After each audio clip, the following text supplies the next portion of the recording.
Podcasts on UNC-TV.org are made possible through the financial contributions of viewers like you, who invite you to join them in supporting UNC-TV. This year marks the 60th anniversary of the Miss USA pageant, which will take place this Sunday in Las Vegas. Miss North Carolina USA, Brittany York, recently stopped by our studios to talk about her work and preparations for this weekend's competition. Brittany York, Miss North Carolina USA. Welcome to North Carolina Now. Thank you for having me. You're welcome. And this has been quite an adventure for you. This is your first time actually in pageants. It is, yes, absolutely. Talk about getting to this point, actually to last November when you were crowned Miss North Carolina. Oh my goodness. Well, I signed up to compete in Miss North Carolina USA off of a whim. So I got interviewed by the RPM team who puts on the North Carolina State competition. And then I went to the forum that they held. And there I met the gentleman that I worked with, Gregory Ellenberg. He kind of took me under his wing because I didn't know anything about what I was supposed to be doing. So I bought a little $300 gown off the rack, and he coached me, taught me how to walk and pose, and went over interview and everything. So he got me ready for the state competition, went, just had a good time, and it turned out all right. So it's just a simple walk in the park for you. Yeah, I don't know about that. There's a little bit of headache in between, you know, getting ready and winning, but it was well worth it.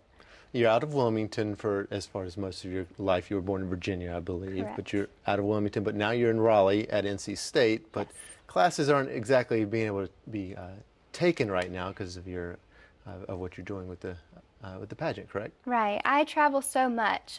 Just in the past 2 weeks, I've been to, I believe, 13 or 14 different places we counted, between New York City and Colorado and D.C., everywhere.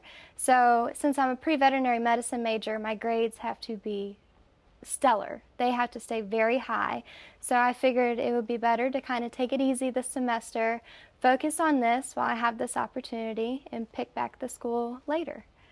And talk about your love of the animals. What is it that you like about it? I just grew up with, I guess, almost an obsession. I've always wanted to be a vet.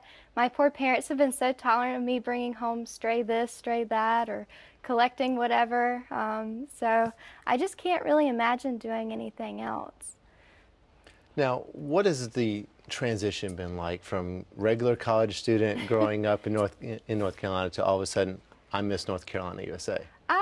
It's been fun. I guess people think that you're automatically like celebrity status, which some places I'll go and I'm like, man, I really should have done my hair today, because someone will be like, oh, you're Miss North Carolina. But I mean, to me and my friends, it's still Brittany hanging out, watching Entourage or whatever. So it's not been too bad. The traveling, I guess, is probably the biggest thing to get used to, but it's fun. I get to meet so many people and do so many neat things that I never would have had the opportunity to do. And you got to work on that writer's cramp from signing all the autographs everywhere you go. Autographs and thank you notes, everything. Well, talk about what's coming up next. You're going to Las Vegas for the next part. Yes, I actually leave tomorrow to head to Las Vegas. The competition will be June 19th on NBC. So in between the 1st and the 19th, they'll have us jam-packed doing appearances and events and rehearsals to get ready for the final show. Now, this is kind of comedic to me when I was reading some of your background, but you have to prepare for this trip that you're going on here for the next 2 weeks with some of the stuff you have to pack for, because it's not just like I have a couple cocktail dresses and I gotta go. This is a big deal. This is like 17 to 19 days worth of good outfits that you don't really want to reuse, because everybody's going to be decked out the whole time they're there, and there will be some days where we'll have to have 3 to 4 outfits a day. So the poor gentleman who is going to help me unload my luggage at the airport, I feel sorry for him, because we have to take a lot. So, I'm sure you'll give him some pictures, some autographs. Yes, we'll sign some autographs at the airport to say thank you. What are some of your goals for helping people and helping the community? Because I know that's part of the pageant as well, and part of the whole community of the Miss North Carolina. Absolutely. I really want to know that I've made a difference. So this title actually gives me the ability to make that difference. I've done a lot with the USO of North Carolina, helping to support our troops. I did something in New York City with the USO to kind of help welcome home our warriors on the Iwo Jima. And then I've also worked very extensively with Special Olympics North Carolina, kind of giving back to those kids, which I love because those kids are just so genuinely happy that you've taken the time to come out and see them. So doing events and appearances like that have been very important to my Miss North Carolina titleship. Okay, come next month, or coming into the month rather, when you've won the next title, what's the big plans then? Oh my goodness, well, it's going to be even more of a whirlwind than this was. You immediately go back to New York City. You don't go home or anything. You leave Vegas and head straight to New York and do talk shows and everything else.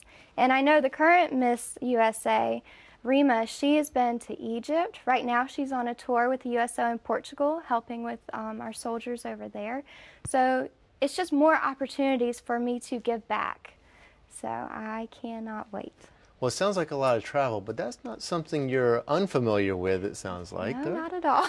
Talk about some of your past travels and some of the fun adventures you've been able to go on. I've been fortunate enough to do a little bit of traveling. I went as a student ambassador to Europe for about a month before my senior year of high school. And so we started off in Italy, moved to France, and then to Spain. And I actually was crazy enough to run with bulls in Spain, which my parents were not very happy about, but it was a once-in-a-life opportunity. I take it that was not with the high heels, though, right? No, okay. we left the heels at home for that trip. We were rocking the Nikes. Probably a smart move. Yes, but I've done several missions trips to places like Canada and Jamaica. I would say that Canada has been one of the most touching. I stayed on a Native American reserve there. And there, all the housing and everything is provided to the families by the government for free. And they also get a paycheck for every child they have. So this family that I worked with, she had 9 children and was pregnant with another. She was getting $300 per child, and none of the money went to children. It all went to drugs. So by the end of the trip, they were begging me to stay and calling me their mom. And it was just heartbreaking to see situations like that. So now that you're not quite a rookie anymore, you're still a freshman on this, yes. But what is it about the pageant that you feel was a big misconception that you didn't realize coming into this, and that you've seen good things come from the pageant? Well, I know everybody has their stereotypes of pageant girls, and I have to be honest that I had them myself before I competed. But I got into the competition, and I know I'm an intelligent girl. I'm very hardworking, I'm goal-oriented, and there are lots of girls like this. We're not all your ditzy bimbo, I don't know, beach blondes that are hanging out trying to compete for a tiara. We actually have career goals and ambitions. So I think that's the biggest misconception that people have. Now, what about your family? Your family was in Wilmington. Yes. Your parents have been transferred, but you also have some brothers as well. So I do. I have 2 older brothers in Alaska. My youngest brother moved down to Alabama with my parents. And then I have a lot of family in Virginia who will also be going to Vegas to cheer me on. Well, good luck to you very much. Thank you. And thank you for being on NC Now. Thank you for having me. I enjoyed this. Podcasts on UNC-TV.org are made possible through the financial contributions of viewers like you, who invite you to join them in supporting UNC-TV.